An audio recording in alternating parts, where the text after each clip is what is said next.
Hello and welcome to the Matt's Movie Reviews podcast. I am your host, Matthew Pejkovic, and this is episode number 569. Releasing in Australian cinemas on November 2nd is Bring Him to Me, a crime thriller that stars Barry Pepper as a conflicted getaway driver under orders from a ruthless crime boss to deliver an unsuspecting passenger to an unknown fate. A character-driven crime movie set in a brutal criminal underworld, the film also stars Sam Neill, Rachel Griffiths, and Jamie Costa. And Bring Him to Me also marks the latest film from prolific filmmaker Luke Sparke, who joins me on the Matt's Movie Reviews podcast for his fourth appearance. And it's always great to talk to you, Luke. How are you today? Good. Yeah, it's always great to talk to you, Matthew. So it's great to be back. So let's start off with the good news that was recently announced. US distribution for Bring Him to Me, I believe, is at Roadside Attractions that's going to distribute that for you in the States. Roadside is going to take up the theatrical release, and Samuel Gold Films is handling the everything else, VOD and DVD and that. So that's good news. It's been in the works for a while, but it's always great to announce it and to get it done. I cover a lot of films from Roadsides and the guys at Samuel, and they do great work there. I love the news they release. I think your film is really in their wheelhouse to do some really good crime thriller stuff. What's interesting to me, though, in regards to your filmography, like your background, a lot of stuff we've talked about before, so like your sci-fi horror features, your Occupation series, especially in regards to that. Here we have something that's a little different, a crime thriller movie, and also one that isn't written by your hand as well. Usually, you have your script writing credits on the screen as well. So, what came about in regards to changing tact a little bit and getting into like a crime thriller territory with this one? Yeah, well, you're right. Everything I've done so far has been kind of genre based, and I did this because of that. I was very quickly getting sort of labeled in the agent system in LA, being like, "Oh, he's the alien guy. He does alien Right. films." And they're very quick to do that over in Hollywood. Um, and I just wanted to do something different. And when this came across my desk, because I'm open to, I my door's open to script writers, and they pitch me all the time, but it just has to have something that means something to me or something that I think I can do different. And I get pitched a lot of sci-fi films because they go, well, you can do this. Here's another one. And this one came across from a writer who I was working with on another show. And then just crazy how it happened, crazy how things just happen in life. I was working with him on another one called Scurry. And it just couldn't get up last year for one reason or another. And I wrote to him and I said, look, we're just not going to get this film going this year. I'm sorry. And he's like, that's okay. And it's his first time writing. And he's like, well, I'll go work on my other script. I'm like, what's the other script? And he's like, it's called Bring to Me. It's a crime movie. And I was like, give me a look at that. And within 2 weeks, I had it like in production of having the script. So it just, again, I read it and I was like, this is something different for me. It's cool character story and it has some twist along the way. Yeah, and I thought I could achieve it. So the writer in question is Tom Evans, from what I understand, is from the UK. Is that right? Yeah, he's from the UK, and he got an in with me, I guess, because in his day job, he works with movie marketing, movie posters, and he wrote to me and on LinkedIn actually, and was just like, "Hey, I worked on your poster campaign for Rainfall with the company that did it. I have a script. Could you just give me feedback?" He wasn't like pitching, a very smart way of doing it. So, and because he's an artist, he had a great pitch deck. He had all the artwork because that's what he does. So it all popped for me straight away. And I was like, well, not only do I want to give you advice, I'm interested in this movie. I'm interested in your scripts. And he loves these self-contained type movies, and that's something different for me. It's achievable on our schedule and budget. So yeah, it all kind of worked. The Matt's Movie Reviews podcast is brought to you by Fandango. Get the latest showtimes, guaranteed tickets, browse Rotten Tomatoes scores, and watch trailers with Fandango, the #1 movie ticketing app. What's interesting about Bring Him to Me is that supposedly Tom was inspired by a scene from the Martin Scorsese film Casino where Joe Pesci's character, I mean, it's an infamous scene, a lot of people talk about it.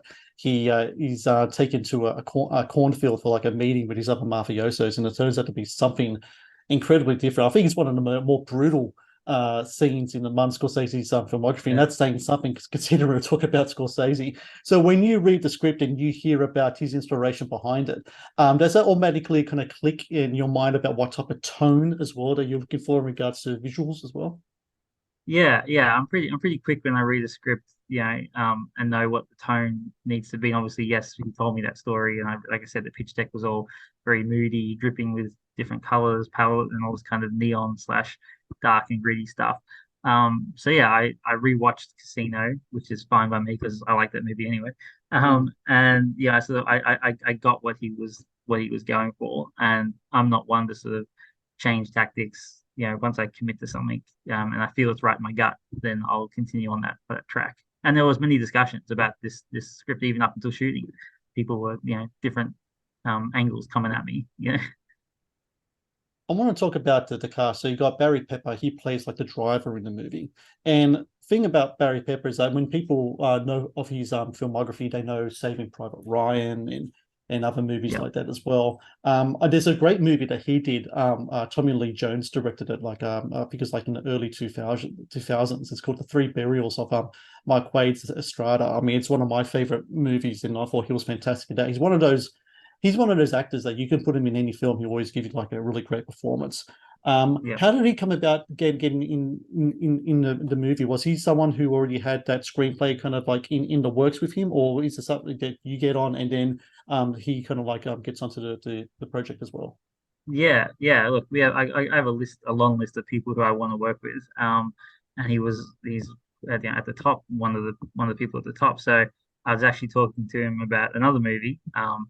And then again, he had his own things going on, so we sort of disconnected and reconnected over this one. And he was going off to do one of the spin-offs of Yellowstone.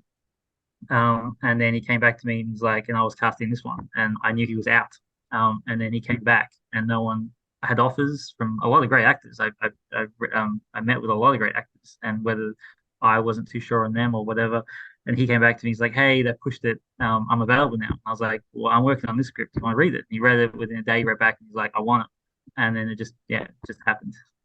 And because of my work on Rainfall, when we first connected, he was like, he loves sci-fi, and he's like, oh, I just love the way that you did all that yourself and the determination and everything you've got. So he was kind of interested in working with me. The look of his character is really interesting. That goatee, the hair, the jacket. How does that come about in regards to the visualization of a character? Is that in the pitch deck that Tom had? Is that something that you worked on? Is that something that Barry brings to the table? How does that all kind of work out? Yeah, that one particularly was all Barry. He liked that. When I read a script, I like obviously when it's someone else's script.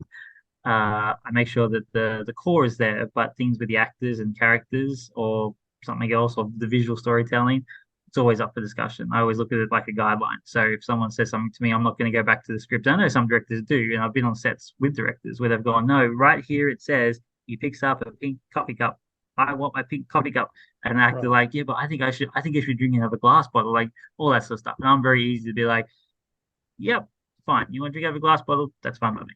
You know what I mean? So when an actor comes to me, Sam or Rachel, and they go, "Hey, I'm thinking this haircut, I'm thinking this jacket," I'm like, "If that helps you, as long as it doesn't offend me, obviously, I'll be the first one to be like, no, but I'm very open with it, right?" So that And was all him. That was all his look. he's a getaway driver in the movie as well. So the car itself, it's kind of like an extension of him and his personality. And there's a background in regards to the car, what it means to him as a character. I don't want to give away too much in regards to that. It's a 1970 Chevelle SS, classic American kind of like car. The car itself, is that described in the script, or do you have to try to find a car that not only suits the character, but it has to be something that, of course, Barry has to be used to as well, because I'm sure he's doing a bunch of driving in the movie. Yeah, look, Barry. So answer the first question. I think the car was described as something different in the script, but again, I take it as a guideline because it's something that Tom was just like, that would be cool. But when it comes time to practicality, when my crew come in, they go, right, do you need this exact model? And I go, no, I need something that looks cool that's in that same wheelhouse, right? So then Yeah. they gave me a bunch of photos, and I was like, these are available. These people are happy for you to like drive it for like the weeks of shooting and scratch it and whatever else that happens in the movie. Some people are very particular. Hey, you can use my car, can't scratch it. And I say, well, there's no point being in this movie.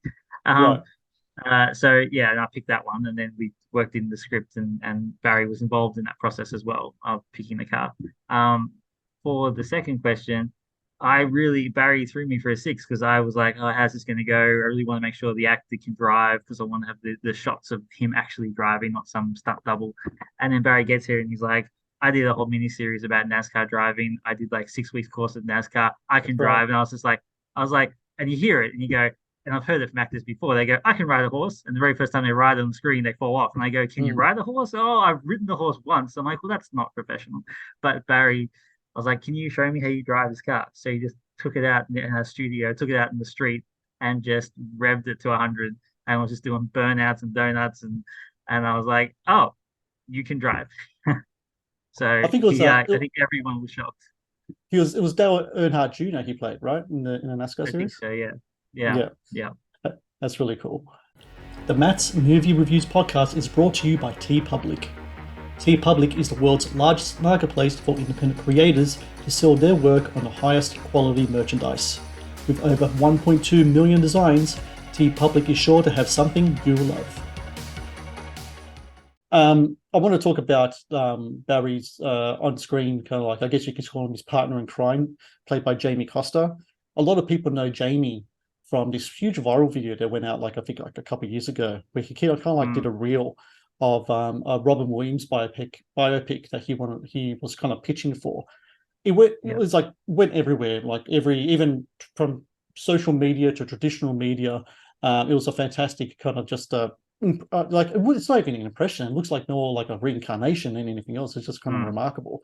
How did you get Jamie on board to work on the film? Did you reach out to him way back when the Nat viral video first came out, or is this something where again you get the script and then Jamie is available and you can work with him in the movie? Yeah, I reached out to Jamie couple of years ago. It was after the viral video, but a bit of time after the dust had settled. And I think when I talked to him on set, he talked about how it was all hot, and then he had people who screwed him over, and Right. it didn't get where he wanted him to go. He's still in talks, and I think he's got a Robin Williams biopic in the pipeline, depending on who picks that up with him. But yeah, I talked to him about another show. I just liked his reel, and I also know him from a lot of Star Wars fan films that he has done on YouTube, because I'm a huge Star Wars fan, obviously. Mm. So yeah, I just reached out to him personally, and it was a time when he was changing agents, so it was just like his direct email address, and I was just like, "Hey, I'm a filmmaker in Australia. I'd love to just talk to you." And we just got chatting about our love of Star Wars and Jurassic Park and everything else. So when this one came up, I was pitching a bunch of other scripts to him, and this one came up really quickly, like I said, and I pitched it to him. He thought he was wrong for the role, and I said, "No, my gut tells me that you're right," because I think he was thinking more like a Jesse Pinkman in Breaking Mm. Bad, and Mm. I picked Jamie because I wanted to be the opposite of Jesse Pinkman because that's already been done. So I didn't want to be, it's very easy to go, oh, we should just do it like Jesse Pinkman. Yo, driver, pick me up, yay. Yeah. And I wanted someone who's just a bit more like kind behind the eyes and just someone who's just wet behind the ears and kind and just go, he's not in this world yet. And I think that works in the movie. So I thought Jamie was good for that. Yeah, obviously he really thanks me now. He agrees that he is good for the role now that he's seen the movie. So yeah, that's how that all happened. What I like about his character in the movie, and I think a lot of it, like you said, the eyes, I think is a big part of that. But there's a sense of purity to the character as well. He's doing it he's taking part of a illegal act, but he's doing it for like really honest intentions. He's doing it because he has a family, he has a daughter. But he's not really made for that life in a certain way. And I think it's really interesting because Barry Pepper's character, he knows this, and I think that's where a lot of the kind of dramatic conflict comes into it, doesn't it? Yeah, yeah, that's what I liked about the script. Even though it's just two guys most of the time, there's got this really sort of ebb and flow, and you could really see the arc in the scripts. And I think you can see the arc in the movie as well. So I really enjoy watching those two come off. And yeah, Jamie, yeah. When I read it, yeah, it. I have a daughter, you know what I mean, and my daughter actually plays his daughter. That's my daughter Okay. in real life. So all that stuff affected me as a father, as a new father, like newish. So yeah, I want to make sure his character came across like that. The Matt's Movie Reviews podcast is brought to you by Gift Card Store. Australia's leading provider of gift cards, Gift Card Store offers a variety of prepaid MasterCard and Visa cards in physical or e-card format. You can even design your own card as the ultimate personalized gift. With Gift Card Store, you can gift the gift you know they will love. So surrounding Barry and Jamie, you got Sam Neill and Rachel Griffiths, these two titans of Australian New Zealand film industry. What's really cool about what you do with them in this movie is that while they have played kind of like morally, conflicted characters before. I don't necessarily remember either of them playing the type of heavies that you have them playing in this film, like really kind of ruthless kind of bad guys. What was that something that really appealed to them in regards to the script, to be able to really sink their teeth into kind of some really kind of like villainous kind of performance? Because by your indications, when actors get those type of villain roles, they really jump to the opportunity to play characters like that, because for some reason it gives them a sense of kind of like a freedom to really kind of just go bad in a sort of Yeah. way. No, I think that's right. And like Sam has said on numerous occasions that he loves playing bad guys and they're the most fun of all. It was funny because again in the script it's not my writing, but as when his son was director, you got to make sure it's up to what he wants. So I pushed Tom hard on the character of Frank, who Sam plays, because originally he dies very in that heist that you see in the trailer, and he only has like one or two lines, and Mm. the son is doing the rest of the movie. And I just thought it was a bit of a wasted opportunity because when you're casting roles, you have to go, well, this is only just two people in the car, but who can we surround these people with? Um, and I really pushed hard and was like, no, I don't think so. And I was like, no, trust me, trust my gut. So we pumped that character up. And within a day of getting to Sam's agent, they came back and they said, Sam's leaning into this and he really likes it. And I zoomed with him and chatted it through to him. And yeah, he just liked the ruthlessness, that there's no redeeming qualities. He said he hasn't really done that much. There's always some redeeming qualities. And he's like, in this guy, there is none. So Yeah. he just liked doing that. Same with Rachel. Again, once she knew Barry was on board and Sam, kind of becomes a snowball with these actors. Mm. Actors attract actors, and suddenly they're like, "Oh, let's all work together," and it becomes like, "Wow, we've got these great actors in this movie." So the film's shot in Queensland. You were actually like the production designer on the film as well, right? For the movie, because it's Yep, your studios and it's your you are like the kind of like the guy, even though it's not your script, it's your vision in a lot of ways. yep. What's it like transforming Queensland to like this like I think it's like, and I'm not sure if there's a specific, I don't remember if there's a specific state talked about in the movie in regards to where it is in the US.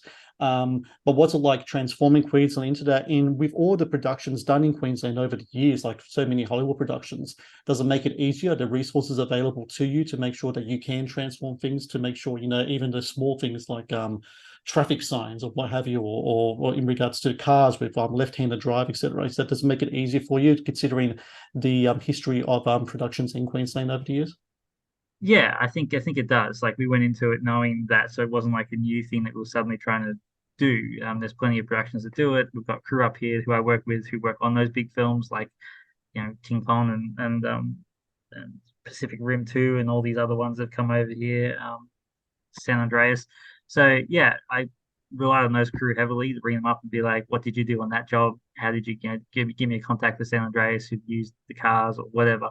But yeah, it was the first time I've done that. I like obviously really big champion of Australian cinema.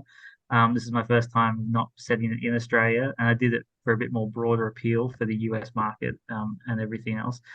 So yeah, we found the cars. Some of the street signs have to be visual effects around. So there's a lot of invisible visual effects in the film that people won't even notice.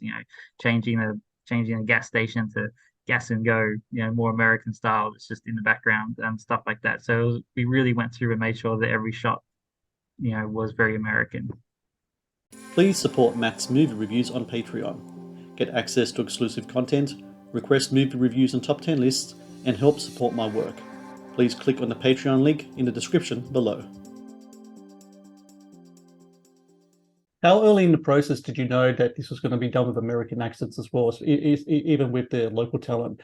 Because you've got a UK screenwriter, you've got an Australian filmmaker, and then you have an American leading man. And I imagine the American leading man dictates kind of like everything else that happens in regards to that. Yeah, well, I mean, we could have made it Australian, and I looked at it first. The script was kind of American already. They didn't say where it was. They mentioned Chicago. They mentioned a few other names, So I was like, well, this is kind of Nowhereville, America. It could have easily been England, I guess, if you want to make it a British movie. But again, it could have been very Guy Ritchie in that way. And out here, you've got movies like Two Hands and Animal Kingdom and a bunch of Aussie movies. And I didn't really want to go down that road. I just knew that if I had made it Australian accents, you would have just got that Aussie yobbo bogan feel, and it's not really my style. So once I kind of did that, I was like, it's going to be America. We'll shoot it here. Um, and then we were able to cast Americans, which are a lot easier to cast once you go through the sort of talent pool of leading men here in Australia. It's a very small talent pool who are bankable, and then UK and America's a much broader talent pool. What I love about talking to you, Luke, over the years is that with every project that you have, not only does the ambition become bigger, not only do productions become bigger as well, but your name starts becoming bigger as well in the who you can attract to your films or the films that you're becoming involved with. And what's so cool about that is you're doing it through genre films. You're doing it through sci-fi, through horror, through crime movies as well, which is something that, the one thing that really irritates me in regards to the Australian film industry is that it seems like they only make like 2 or 3 styles of film. You can have like the really kind of like depressing kind of typical Aussie film, the quirky kind of like, Muriel's Wedding kind of thing. And then there's the other one film, which I think it belongs to more to kind of like the Indigenous kind of filmmakers, their aspect. But the other things that made Australian film what it is, the proper backbone of the Australian film industry, all the way back from the 70s, was the genre movie, the Mad Maxes, the Razorbacks, the Wolf Creeks. Those are the films that really prop it up as well. And you're continuing in that tradition, but you're doing it your way as well. So for any Aussie filmmakers listening out there right now who want to make films like how you're making them, who are inspired by the films that you're inspired by, what kind of advice do you give to them in regards to not only taking that first step, but like just staying on the line and just keep sticking to your vision? Because to me, over the years talking to you, it always seems to me that you have a vision, you have a goal, and film by film by film, you're getting there to the point now where you're getting actors like Barry Pepper and Sam Neill, and you got US distribution, and you're making these films. It's a great thing to see on my end. Yeah, no, I really appreciate that, and I agree. It was pinching moment for myself when I'm there on set with Rachel and Sam and Barry, and thinking, oh shit, I'm directing these people. I think any filmmaking advice is so hard. Like you can look up lots of memes and lots of YouTubers, and they're all right? They're all right at what they say. I'd still watch that stuff when I'm eating my lunch. Film Nation and all these different cinema stories. I think the biggest thing I've learned is just no one's going to change the light bulb for you. You got to do it yourself. Like you don't just sit around and expect, I've got a great script. I've got an actor. Like there's so many times I've got so close to a show or a movie coming up and then it gets pulled out from under you or whatever until until you just do it yourself. And then at the same time, determination of like, I'm going to get this done, but also have other projects to pivot to. This movie was a pivot movie. I wasn't even expecting this movie even to exist. Up until a couple weeks before getting the script, I was on another track of like, I'm gonna determined to do this movie called Scary. I'm gonna do this movie called Scary, and was there for like just months at the end, just grinding, think I'm gonna get there, and it just didn't happen. But luckily, I had something like this to quickly just go, bam, and suddenly this is bigger than what that movie was going to be. So I've learned this pivot thing. So now I've got like several scripts all developing at the same time. So I quickly just go, oh, this one's got interest, boom, done. Rather than just being like, got my one script with my one cast and we're going to get this movie done. So I feel like that's something I've learned between talking to you is this whole pivot thing. So I'm going to pass that on to someone else. Pivot. Well, for everyone out there listening, please do check out Bring Him to Me, November 2nd in Australian cinemas. Stars Barry Pepper, Sam Neill, Rachel Griffiths, Jamie Costa. I really recommend people check this film out in the cinema. We need to have people with butts in seats in cinemas to watch Australian independent filmmakers like Luke Sparke have their films be presented the way it is supposed to be presented. So that way we can get future Luke Sparks making movies as well, so we can get those genre films in Australian-made genre films in Australian cinemas as well. And Luke, just want to say congratulations to you with the film, and thank you so very much for your time today. It's always a pleasure to talk to you. And this is number 4 on the Matt's Movie Reviews podcast. Can't wait for number 5 when that happens as well. I'm sure it's going to be sooner rather than later. I know you're a very busy man. Okay, thank you. I really appreciate it. Thanks everyone for listening. And yes, go see the movie. Thank you for watching the Matt's Movie Reviews channel. Please subscribe for more reviews, podcast interviews, and exclusive content.